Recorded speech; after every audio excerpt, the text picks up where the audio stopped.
திட்டமிட்டு வந்து அடிச்சவங்களோட மச்சாண்ட பேர் என்ன? செல்வரத்தின் சோபநாதன். இது எத்தனையாம் தேதி நடந்தது?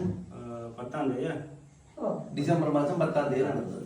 அப்ப இதுக்கு முதல் சோபநாதன் வீட்டுல திருப்பனுக்கு இவரை டிப்பரால அடிச்சு கொண்டு வரண்டு யார் வந்து சொன்னது? இது இவருண்ட பெரியப்பா, சோபநாதன பெரியப்பாட மகன் வந்து வீட்டை வந்து இவருக்கு அவருக்கு சின்ன ஒரு முரண்பாட்டால அவர் வந்து அடிச்சு போட்டு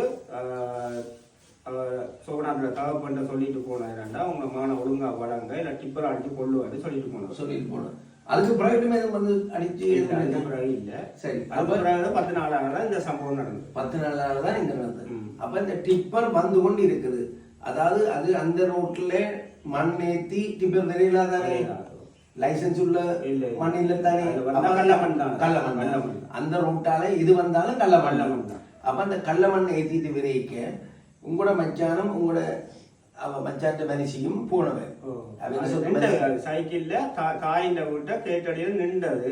டிப்பர் வந்த வார அடிக்கேன்னு பறந்து தெரிஞ்சு சோகநாதர வைப் வந்து அந்த பக்கம் ஓடினவா, இவர் இஞ்சால ஓடினவா மோட்டர் சைக்கிளை விட்டுட்டு இவருக்கு வந்து இடிச்சிட்டு சைக்கிளுக்கு வந்து இடிச்சிட்டு டிப்பர் புரண்டாதுக்குள்ள போனா. அதுக்கு பிறகு ஒரு போலீஸும் வரையில ஜேசிபியை கொண்டு வந்துதான் போலீஸ் வந்து round அபவுட்ல round Koviladi round அபவுட்ல police நின்றா. நான் எவ்வளவு தூரம் அந்த இடத்துக்கும் போலீஸுக்கும் எவ்வளவு தூரம்? ஒரு 500 மீட்டர் வருமா? 500 மீட்டர். அப்ப போலீஸுக்கு அது தெரியும் செட்டப் பண்ணதான் நான் நினைக்கிறேன்.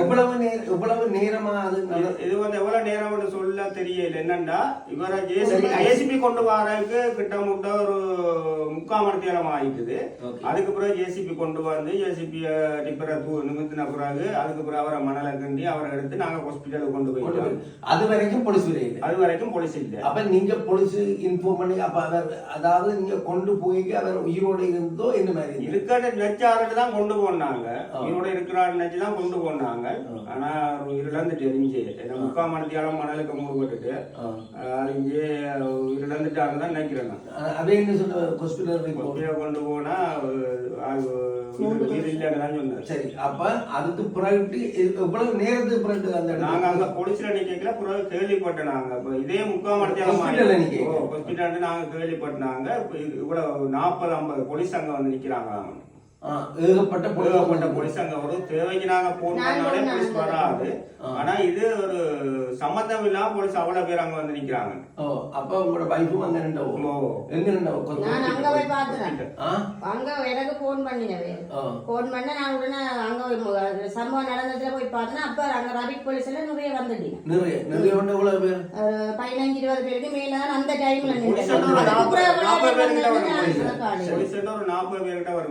அதாவது அப்ப எங்க இருந்து எல்லா போலீஸும் வந்திருக்கு, இங்க வந்திருக்கு, உங்களுக்கு தெரியாது. அப்ப இது உங்களோட தம்பி செத்தவரை மச்சான் செத்தவரை பார்க்க போலீஸ் வரையில அந்த டிப்பர் காரணம் டிப்பரை பார்க்க தான் டிப்பரை காப்பாத்துறதுக்காக தான் போலீஸ் வந்ததுனால எங்கட கணிப்பு. அதாவது அடுத்து எங்கடாதான் அவை காப்பாத்துறது, ஆக்சிடென்ட்ல இருந்து காப்பாத்துறது.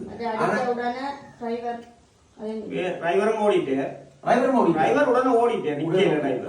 டிரைவர் இல்ல நான் போவைக்கெல்லாம் நான் போய் ஒரு 1/4 மணி நேரம் வரும். உடனே போன் பண்ணி சொல்ல உடனே போனான். அந்த வீட்டுக்கார போன் பண்ணி எனக்கு சொன்னது பக்கத்துல அந்த அவன் சிசிடிவி கேமரா தான் போன்ல எடுபட்டு இருக்கு. டிப்பரும் போவைக்க ஒரு போலீஸ் ஒருத்தருமே அங்க இல்ல. டிப்பர் ரோட்டால தானே வரும், சீமெந்து ரோட்டால.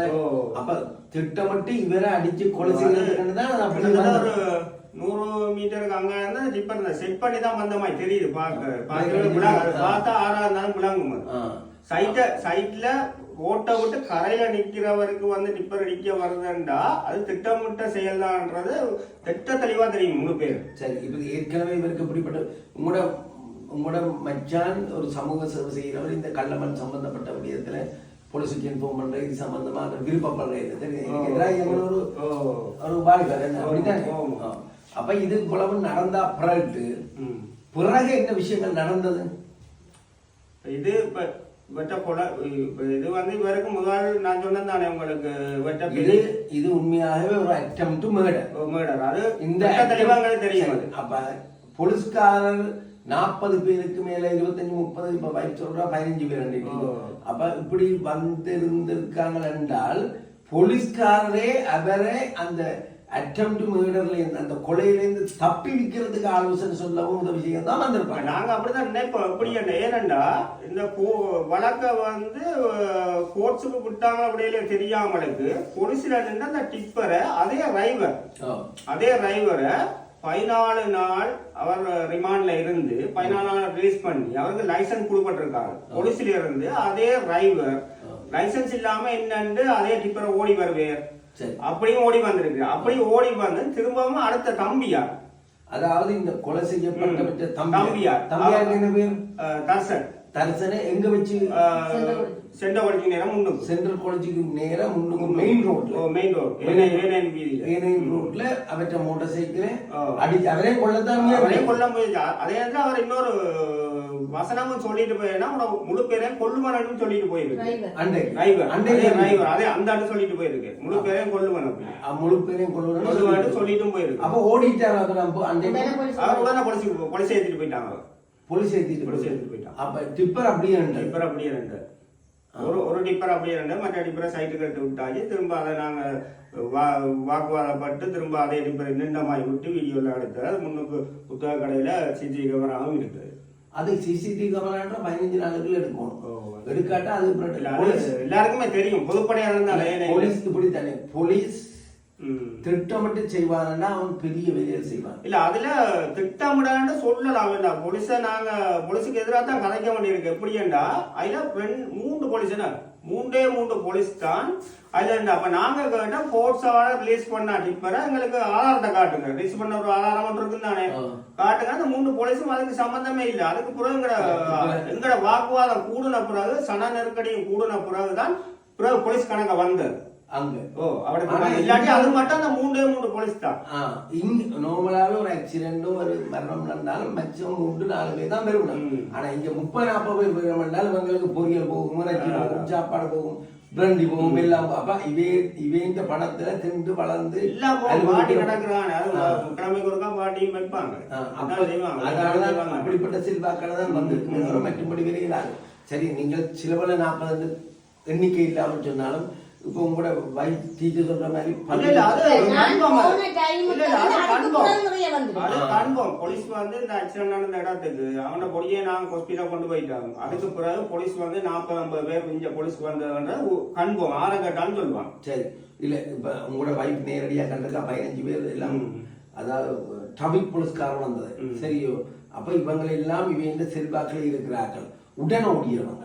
சரியா, இப்ப கிட்டத்தட்ட 100-150 டிப்பர் ஒவ்வொரு நாளும் பிறந்தன் சந்தியால கள்ளமண் கிடக்குது. சும்மா போலீஸ் என்று சொல்லி சென்ட்ரியா போட்டு வச்சிருக்காங்க. ஆனா டிராக்டர்ல மண் கிடக்கு. லைவா போடுங்க. என்னண்டா எங்களுக்கு ஒரு தகவல் கொடுத்துறாங்க, மணல் ஓடுது அப்படின்னு. அதுக்கு பிறகு சம்பவத்துக்கு பிறகு அப்ப மணல் டிராக்டர்ல ஓடிக்கொண்டு இருக்குது. வண்ணாம்பாலம் சொல்ற, அதாவது செட்டவன் நடந்தது அங்க ஒரு 300 மீட்டர் தள்ளி பாலம் ஒன்று இருக்கு. அந்த பாலத்துல கோயின் போட்டுருக்கு. போலீஸ்காரர் அதுல இருக்கிறாங்க. அப்ப அந்த போலீஸ்காரர் இருக்கத்தக்க மணல் ஓடுபடுது. அத நாங்க போன் பண்ணி சொல்ல ஒரு போலீஸ் ஒருத்தர் வந்து, அதுதான் நம்பரோட வீட்டை வந்து இத நாங்க எல்லாரும் ஒரே மாதிரி இல்ல, நான் நம்பரை தந்துட்டு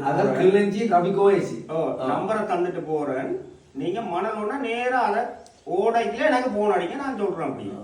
ஆனா நாங்க போன் அடிக்கல, அவர் ஆன்சர் இல்லை. அவர் உங்களை போய் காட்டுறது தெரியுது. போலீஸ், அதாவது கிளிநொச்சி போலீஸ், தர்மபுரம் போலீஸ், இப்ப இது மட்டும் இல்லையே, அங்கால சாவச்சேரி, பொடிகாமம், இப்படி கண்ட நீண்ட போலீஸ் செட்டிங்ல தான் அது நடக்கும்.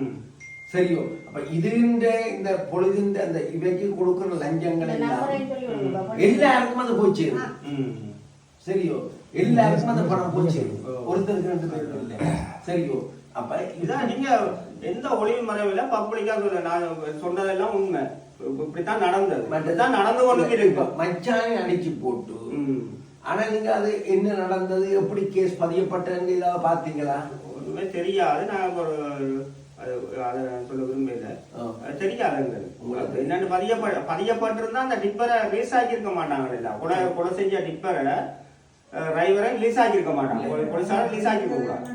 ஒரு ஊர்ல போலீஸ் ஸ்டேஷன் இருக்கு, நீதிமன்றம் இருக்கு, ஒரு அந்த ஊர்ல கெனதியான உண்மையாகவே நேர்மையாக இந்த மக்களுக்கு ஏதாவது செய்யணும் என்ற ஒரு ஆதங்கத்தில் ஒரு நீதிபதி இருப்பாரா இருந்தால் இப்பேற்பட்ட ஒரு சம்பவம் கட்டாயம் அவருக்கு தெரியுது.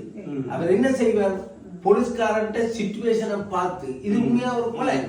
அப்ப இன்னொரு நீதிமன்றம் இந்திய அனுபவத்துல என்ற நண்பன் ஒருவர் சொன்னார், இந்த இன்சிடென்ட் ஊராவத்திர பகுதியில நடந்திருந்திருக்குமா இருந்தால் அந்த நீதிபதி நிச்சயமாக போலீஸ்காரனை கூப்பிட்டு இது கொலையில தான் நீங்கள் பதியணும், இது இப்பேற்பட்ட இது ஒரு கொலை, ஆகவே அது சம்பந்தமா நான் கதைக்கிறேன், நீங்க அந்த அந்த கேஸை பதிவு செய்யுங்கன்னு சொல்லுவேன்னு நாங்கள் கதைச்சு கொண்டிருக்கீங்க எனக்கு என் நண்பர் சொன்னார். அப்ப இந்த நீதிபதி மேலும் இதுல ஒரு பாத்திரம் நாங்க அந்த ஸ்போர்ட்ல கேட்டோம். நாங்க என்னன்னா இப்ப நீதிபதி வந்து உங்களுக்கு என்னென்று அனுமதி தந்தது அப்படின்னு ஜட்ஜை ஸ்போர்ட்டுக்கு கூட்டிட்டு வாங்கன்னு அதுல ஒரு ஆதங்கத்துல கேட்டோம். ஸ்போர்ட்ல அந்த மத்திய கழுவுல நடந்த சம்பவத்துக்கு ஜட்ஜ் என்னன்னு டிப்பர் எடுக்க விட்டவர் என்னன்னு அதே டிரைவர் லைசன்ஸ் இல்லாத டிரைவரை அவரே எடுத்துட்டு போறேன். ஓ அந்த லைசன்ஸ் அதே டிரைவர் அதே டிரைவர் திருப்பி அதே டிரைவர் அதே டிப்பரை அதே தம்பியார அழைச்சிருக்காங்க. 14 நாளைக்கு சரி, அதாவது 10ஆம் தேதி ஆக்சிடென்ட் பட்டது. இது 14 நாள் இல்ல இல்ல ஒரு மாசம் ஜனவரி மாதம் 20 அப்ப ஜனவரி மாதம் 20ஆம் தேதி தான் கிட்டத்தட்ட 40 நாள் இடைவெளியில அவர் திருப்பி அது மெயின் ரோட்ல ஓடுறாரு. மெயின் ரோட்ல ஓடுறார், லைசன்ஸ் இல்ல, ஏற்கனவே உங்களோட மச்சான கொலை செய்திருக்கிறார், இவர் நீதிமன்றத்தால் விடுவிக்கப்பட்டிருப்பார், நிச்சயம் இவற்றை லைசன்ஸ் 6 மாசத்துக்கு தடை செய்யப்பட்டிருக்கும். அப்படிப்பட்ட டிரைவர் வந்து உங்களோட மச்சான கொலை செய்ய வந்து அவற்ற மோட்டர் சைக்கிள் உங்களோட அடுத்த மச்சான மோட்டர் சைக்கிள் அதே அவரை திருப்பி என்ன செய்து போலீஸ் தங்கட சைக்கிள்ல கூட்டிட்டு போகுது, சனமெல்லாம் கூடி அடிக்க வந்த அப்படித்தானே நாங்க கேட்டனாங்க. கோர்ட்ஸால ரிலீஸ் ஆக்கப்பட்டதுன்னு சொன்னாங்க டிப்பர். அப்ப நாங்க கோர்ட்ஸால அந்த ரிலீஸ் பண்ணப்பட்டதா இருக்கட்டும். இப்ப உங்களுக்கு அதுல அனுபவங்கள் இல்லை தானே, இப்படித்தான் அப்பாவி மக்களுக்கு நிறைவான அனுபவங்கள் கிடையாது. இது எப்படி எதிர்கொள்றது, இது எப்படி பார்க்கறது, இது எப்படி அதாவது கோர்ட்ஸ்ல இது இந்த கொப்பி அப்ளை பண்ணி என்ன குற்றத்துக்கு இது பண்ணப்பட்டிருக்கு. அப்ப இங்கே சட்டத்தரணிகளும் தங்கட வசதிக்கும் பண தேவைகளுக்காகவும் தான் நம்ம சட்டம் பேசினோம். நீதிக்காகவோ ஒரு சமுதாயத்தின் ஒரு வளர்ச்சிக்காகவோ இல்லை சமுதாயத்தின் பாதுகாப்புக்காகவோ சட்டம் பேசுகின்ற சட்டத்தரணிகளை நானும் காணல. ஆனா ஒரு சிலர் இருக்கணும், இல்லையாண்டு இல்லை. அப்ப இப்படிப்பட்ட சந்தர்ப்பத்துல உங்களுக்கு தெரியல, அப்ப விடுவிக்கப்பட்டதா இவர் இன்னும் எத்துனான் நீங்கள் அவரை விடையிலாது திருப்பி இப்ப இன்றைய பாருங்க, அவர் இன்றைய கடைசியா சொல்லிட்டு போயிருக்கிறார் முழு பேரையும் அடிச்சு கொள்ளுவன் என்று சொல்லிட்டு போன அந்த டிரைவரை திருப்பியும் விட்டு இருக்கு நீதிமன்றம். தெரியும். அப்ப அதுக்கு காரணம் என்ன, போலீசார் சரியான பிரிவின் கீழே அவருக்கு வழக்கு பதிவு செய்யல. போலீசார் இவர் ஏற்கனவே ஆக்சிடென்ட் பட்டு ஒரு ஆளை கொலை செய்திருக்கிறார், அதை கூட இவர் ஆக்சிடென்ட் போலீசார் மாத்தி மெழுகி அதை சிவில கிரைம் ஆக்கணும், கிரைமை சிவில் ஆக்கணும். தங்கள தேர்தல் கேட்டாற் போல போலீசார் செய்யணும். ஒரு போலீஸ்காரன் என்ன பிடிக்கிறான், நான் காதுக்கு போன் வச்சுக்கொண்டு போறேன், ஆனா நான் போன் பேச இல்லை, போன் இறுக்கி வச்சா தான் அந்த ஹெல்மெட் இருக்கும், அப்ப டக்குன்னு பார்த்து இறுக்கி வச்சுட்டு போறேன். போலீஸ்காரன் சொல்றான் நீ போன் காய்ச்சேன், நான் சொல்லி இந்த போனை எடுத்து எத்தனை நிமிஷத்துக்கு முன்னுக்கு இது கதைக்கப்பட்ட நீ பார்க்கலாம் இல்லையான்னு சொல்லி போட்டு அவன் எழுதியிருக்கு. அவன் சொன்னா இல்ல வேற ஃபைல் ஒன்று எழுதி தாரன்னு எழுதிட்டு பார்த்தா போன் காய்ச்சவன் எழுதியிருக்கான். அப்ப அவன் சிங்களத்திலே அதை எழுதுறதுனால எங்களுக்கு சிங்களம் தெரியாதானே. இப்படி ஏகப்பட்ட சிக்கலிங்க இருக்குது. இங்கே போலீஸாருக்கு எல்லாரையும் தெரியும், என்ன ட்ரக்ஸ் விற்கிறவ கசிவு காய்ச்சல் ஆக எல்லாரோடும் டீல். இன்றைக்கு சேன தீரன்ற ஒரு போலீஸுக்கு பெரிய பேர் இருக்கிறார். அவர் என்ன ஃப்ரெண்ட், அவர் எங்க இருந்த எனக்கு ஃப்ரெண்ட் ஏஎஸ்பி கிளிநொச்சியில இருந்தவர், புற கடைசியில எஸ்எஸ்பி டிவிஷன் கேகேஸ்ல இருந்தவர். அவே என்ன செய்யணும் தெரியுமா உங்களுக்கு, அவரே இன்றைக்கு சொல்லிக்க குடி அதாவது சாராயம் அடிச்சுட்டு போய் குடிச்சிட்டு போறவே பிடிச்ச 5000 ரூபாய் போலீஸ்கார சன்மானம், பவுடர் அடிச்சுட்டு அப்படியே போறவே இருந்த மது இந்த போதையில மற்ற போதையில போறவே இருந்தா 10,000. அப்ப போலீஸார எப்படித்தான் நாங்கள் காசு கொடுத்து இது பண்ணாலும் அதை திருப்தி அடைய மாட்டேன். என்னன்னா நான் ஒரு கேள்வி கேட்கிறேன் பொதுவாக இதில் எடுக்கிறதானே என்னன்னா இப்ப ஒரு டிப்பரை கோர்ட்ஸ் ஆர்டர் ரிலீஸ் ஆக்கப்படுது என்றால் அதுக்கு ஒரு ஆவணம் ஒன்று இருக்குந்தானே, ஒரு ஆதாரம் ஒன்று சுண்டோ இல்லை ஒன்று இருக்குந்தானே. நாங்கள் அதை கேட்டு வாழானா அன்னைக்கு மத்திய கலை முன்னுக்கு ஏன்னா வீதியில நின்று எங்கட ஃபேமிலி ஃபுல்லா குடும்பமே நின்று அதை கேட்டேன் நான். ஆதாரத்தை காட்டுங்க என்னண்டு கோர்ட்ஸ் ஆர்டர் ரிலீஸ் ஆக்கப்பட்டிருந்தா அந்த ஆதாரத்தை காட்டு. அப்ப இல்ல இப்படித்தானே இல்ல. அப்ப ஜட்ஜிக்காக நான் ஜட்ஜ கூட்டிட்டு வாங்கன்னு வாங்க இல்ல. அப்ப ஜட்ஜிக்காக தெரியா இல்ல இவ்வளவு போலீஸ் சப்போர்ட் புரியல. அதான் இப்ப உங்களுக்கு அது விளங்காது. போலீஸ்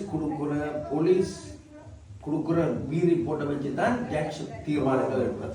போலீஸ் ஒப்ஜெக்ட் பண்ணா மட்டும்தான் அவர் என்ன செய்வார், அவரை விட மாட்டார். அப்ப போலீஸ் அந்த விவரங்களை சரியான முறையில நீதிபதிக்கு தெரிய வைக்கணும். அல்லது நீதிபதி கிளிநொச்சி நீதிபதி என்றால் அவர் கிளிநொச்சியில நடக்கின்ற சம்பவங்களை தெரிந்து கொள்ள ஆசைப்படுவோம். அப்ப விளங்குதோ இப்படி ஒரு இன்சிடென்ட் சரி அவங்க போலீஸால அந்த டிப்பரை விடுவிச்சிருக்காங்க என்றால் அந்த போலீஸ் விட்ட டிப்பரை எப்படி எடுத்துட்டு வச்சிருக்கிறார் அதே டிரைவர் இல்ல அந்த டிரைவர் மட்டும் செய்யற மாதிரி தானே அந்த டிரைவரை எடுத்து விட்டு வருகிறேன். எடுத்துட்டு வந்து அண்டைக்கு அடிக்க வந்தோம். அதே கட்டி எடுத்து கொண்டு வந்தாரு. அதுவும் அவற்ற டிப்பர் தான். ரெண்டும் அவற்ற டிப்பர் தான். போலீஸ்ல நின்றதும் அவற்ற டிப்பர், கட்டி இழுத்து கொண்டு வந்தா அவற்ற டிப்பர் தான். அப்ப கட்டி இழுத்து கொண்டு வந்தவர் டிப்பரை ஓடிட்டு வந்தது இவர் தான் ஓடிட்டு வந்தார். அப்ப இந்த ஆக்சிடென்ட் பட்ட டிரைவரே ஓடிட்டு வந்திருக்கிற டிப்பரை கட்டி இழுத்து வந்திருக்கார். அவர்கிட்ட அதே டிரைவர் அவற்றை அதே கொல்லப்பட்டவற்றை தம்பியார கொள்வது அப்ப 40 நாள்ல நடந்திருக்கு. அப்ப இது ஒரு முக்கியமான விஷயம். இங்க ஒரு டிஐஜி இருக்கார் கிளிநொச்சிக்கு, எஸ்பி டிவிஷன் இருக்குல்ல, ஏஎஸ்பி இருக்கிறார், அப்ப எக்ஸ்கொயர் இப்படி ஒருத்தர் எல்லாரும் சேர்ந்து இங்க ஒரு பெரிய அநியாயம் நடக்குது. அதான் உண்மைதான். என்ன எல்லாம் சேர்ந்து செய்யற மாதிரி ஒரு நாங்க ஒரு பொதுமகன் எங்களுக்கு ஒரு நியாயம் வழங்காமலுக்கு முதல் நடந்த சம்பவத்துக்கு அதே டிப்பரை ரேஸ் ஆகி அதே டிரைவரையும் வெளியில விட்டு அவருக்கு லைசன்ஸ் இருக்க கூடாது. ஒரு அப்படி அவர் போலீஸ்ல இருந்து எடுக்கல, அவருக்கு லைசன்ஸ் இருக்கா அவர் என்னண்டு அவர் ஓடி வருவார். என்னண்டு ஓட விட்டது போலீஸ் என்னண்டு ஓட விட்டது என்னண்டு ஓட விட்டது. போலீஸ் முழுமையா லஞ்சத்துக்கு அகப்பட்டு நீதிய மக்களுக்கு வழங்க முடியாமல் இருக்குது. அதான் உண்மை. சரி அப்ப அந்த போலீஸ் வந்து அன்னைக்கு ஆக்சிடென்ட் பட்டு அதுக்கு பிறகு திருப்பி 4 நாள் அவர் வெளியில வந்து போடுறாரு. அப்ப அவர் முதல் எந்த டிப்பரால் அடிச்சாரோ அந்த முதலாளியோட இப்ப 2-3 தடவை அந்த டிரைவரும் அது அவரோட சேர்ந்து போற. அப்ப இப்ப இங்க கிளிநொச்சி மாவட்டத்துக்கு தானே தர்மபுரம் இல்லாம இருக்கு. அப்ப லைசன்ஸ் பாக்குற இல்ல போல, பார்த்தாலும் செல்வாக்கு இருந்தா சும்மா போகலாம். நாங்க சும்மா மோட்டர் சைக்கிள் அப்பாவியா போனா எங்களை லைசன்ஸ் பார்ப்பாங்க. இப்படி வேலை செய்யறவங்களுக்கு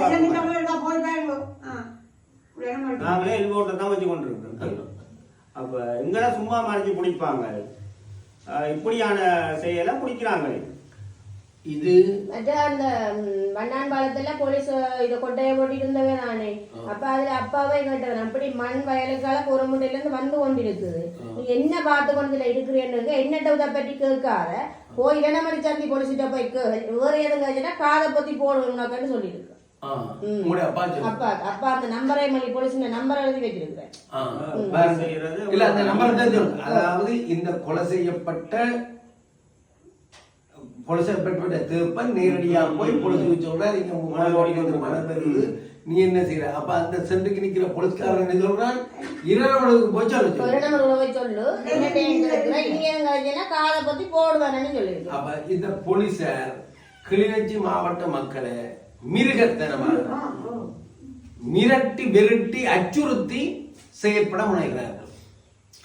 போலீஸ் காசு மக்கள் முழுக்க பயத்திலே வழிபாடுங்க. போலீஸ் வந்து காசு பண்ற வழியா தெரியும் எங்களுக்கு. போலீஸ் வந்து ஒன்றுக்கு பின்னா மோட்டர் சைக்கிள் வருவாங்க, பட்டா மஹிந்திரா பிக்கப் டாட்டாவில் வருவாங்க, வந்து காசு பண்றது எல்லாம் தெரியும் எங்களுக்கு. ஆனால் இப்படியான செயலையும் செய்யுங்கதான் நிப்பாட்டையிலாதா? இது ஒரு திட்டமிட்டு இவர் இந்த மணல் குடிக்கிறதுக்கு இவர் எதிராக இருந்தவர் சோபனார் எதிராக இருந்தபடியா அவரை திட்டமிட்டு கொலையும் செய்து திரும்பவும் மணல் ஓடுறீங்க. இதுக்கு அரசாங்கம் ஒரு முடிவு, ஜனாதிபதி வந்திருக்கிறார், அனுரா நல்ல ஒரு முடிவு எடுப்பார் எல்லாம் சொல்லி கொண்டிருக்கிறோம். இதுக்கு சரியான முடிவு ஒன்று வருது இல்லையே. போலீஸ் சப்போர்ட் இல்ல. அதான் போலீஸார திருந்துறது மிக இலகுவான விடயம் கிடையாது. அவை ஆல்ரெடி கரப்டட். ஜனாதிபதியை சொல்றாரு, உங்களால கடமை செய்யப்பட்டாட்டா விட்ட போங்க. ஆனா கரப்டடா இருக்காது. பப்ளிக் அவன்கிட்ட போட்டு விடுங்கன்னா கிளஞ்சில போலீஸை ஃபுல்லா மாத்தி புதுசா வேற போலீஸ் போடுறோம்னு சொல்லி போட்டு விடுங்க. இல்ல இப்படித்தானே இல்ல போலீஸாரன்றது ஒரு ஆள் எல்லாம் ஃபுல்லா அப்படியே ஃபுல்லா கிளீன் பண்ணி போட்டு திரும்ப வேற ஒரு கட்டத்தை புதுசா போட்டாதான் ஒரு அளவுக்கு ஒரு கொஞ்ச நாள் அதையும் திரும்ப மீன் பொரியல கோஆர்டினேட்டர் வச்சு அதை சம்பந்தமா சொல்லுவோம். கோஆர்டினேட்டர் வச்சு மோகன் அவரை வந்து மோகன் ஒருத்தர் இருக்காரு என்பிபி. அவர்கிட்ட போய் சொல்லிருக்கீங்க நீங்க இந்த இன்சிடென்ட் அவர்தான் கிளஞ்சி பொறுப்பா இருக்காரு. பொறுப்பணையிலிருந்து ஒருத்தரை கொண்டு வந்து என்பிபி அரசாங்கம் இங்க தங்களுடைய கட்சி சார்பில் பெரியவரா போட்டிருக்கு. உங்களுக்கு அவரை பற்றி தெரியாது. அப்ப உங்களுக்கு சந்திரகுமார் எம்பி வந்துட்டு போனவர் சந்திரசேகரன் சந்திரகுமார்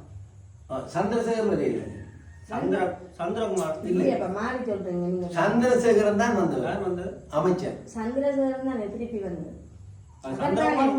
அவர் முதல் வந்தவங்களுக்கு அனுதாபம் மட்டும்தான் அவர் சொல்லிட்டு அவர் சந்திரகுமார் அவர் சார் வந்து அந்த அனுதாபம் அந்த வேற எதுவும் அவர் கதைக்கல. அவர் வந்துட்டு போனது அதை வேற பத்தி நாங்க தப்பா கேட்கல. சந்திரசேகரம் வந்தவர் திருப்பி அவர் வந்துதான் திருப்பி இப்படி நடந்தது. அப்ப நாங்க சொன்னாங்க இப்ப ஆக்சிடென்ட் நடந்தது, அந்த இடத்துல எந்த விதமான ஆக்சிடென்ட் உடன் எடுக்க இல்லை, அந்த விழுந்த அடிபட்ட இடத்துல அந்த இது மேட் போட்டு தான் எடுத்துருக்கணுமா, ஏதாவது கூடி செய்யலையா நாங்க காய்ச்சினாங்க. அவர் கூட திருப்பி நம்மளை சந்தி போலீஸோட எல்லாரும் சம்பந்தப்பட்ட அவளாக்களின் குடும்பத்துல 2-3 பேரை கூப்பிட்டு கதைச்சாரு.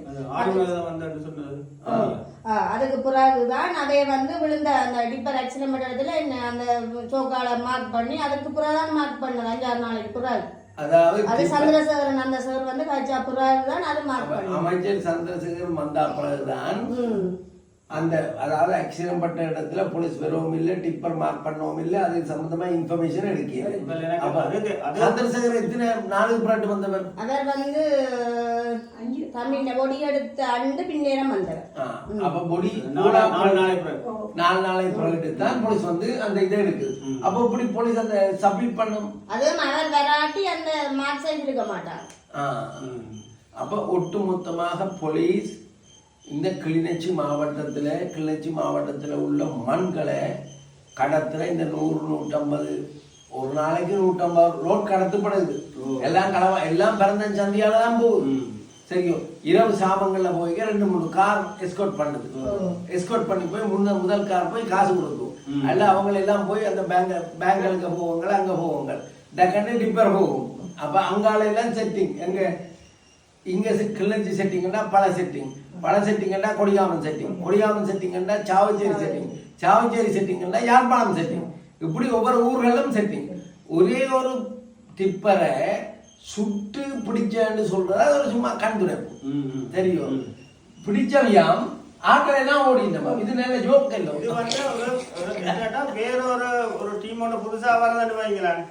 போலீஸ்ல ஒரு புதுசா ஒரு டீம் ஒன்று மணல் பிடிச்ச போவான்னு சொன்னா அந்த டீம் வெடிக்குதுன்னு சொன்னா அங்க போலீஸ்ல இருந்து உடனே போன் பாரு, பழைய ஆட்கள் உடனே போன் பண்ணுவாங்க.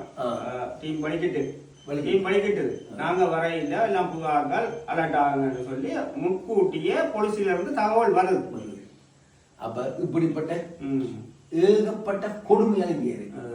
அப்ப இதுகளுக்கு ஒரு தனி அனுரகுமார திசநாயக்காவால முடிவு காணலாம். அப்போ நாளைக்கு எனக்கு 10 பேர் அனுதாபம் விசாரிச்சீங்கன்னா சரி நினைக்கிறேன்.